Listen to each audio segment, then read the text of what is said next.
তো হ্যালো বন্ধুরা, আজকে তোমাদের সাথে কিছু কথা বলতে চাই আমি।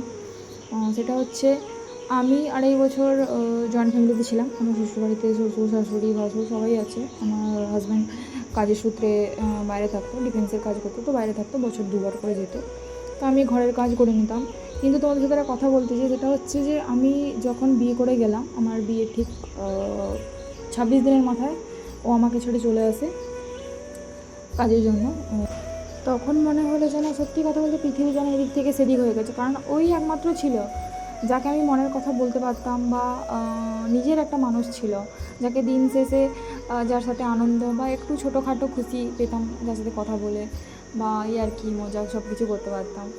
কিন্তু ও যখন চলে গেল না, তো তখন প্রচণ্ড কষ্ট হয়েছিল। মানে জানি না কেন, মা বাবাকে ছেড়ে আসার সময় যখন সেই কষ্ট যে কষ্টটা হয়েছিল, সেটা ও যখন ছেড়ে চলে এলো না, তখন সেই কষ্টটা হয়েছিল। তারপরে সব কিছু মানিয়ে নিলাম। আমার নিজের মনের যখন ইচ্ছা হতো কিছু খাওয়ার বা কিছু কিনতে যাওয়ার বা যাই হোক, ও থাকলে হয়তো সেগুলো হতো।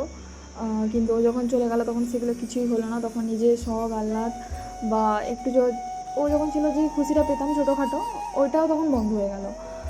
তখন একা থাকলাম, একাই সব কিছু শিখলাম, একা থাকতেও শিখে গেলাম।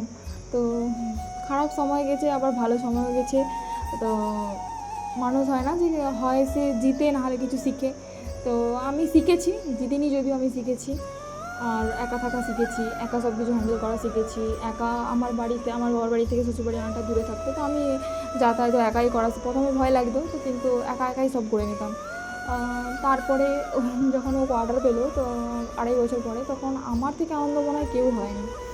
আমি এতটা আনন্দ হয়েছিলাম। তো কারণ প্রত্যেকটা মেয়েই চায় বিয়ের পর থেকে তার একটা নিজের একটা সংসার হবে, যেখানে সেই শুধু রাজত্ব করবে। সে যেটা বলবে সেটাই রান্না হবে, বা সে কারোর কাছ থেকে জিজ্ঞেস করবে না যে এটা কী করবো, সেটা কী করবো। আমি এটা পাওয়ার জন্য 2.5 বছর অপেক্ষা করেছি।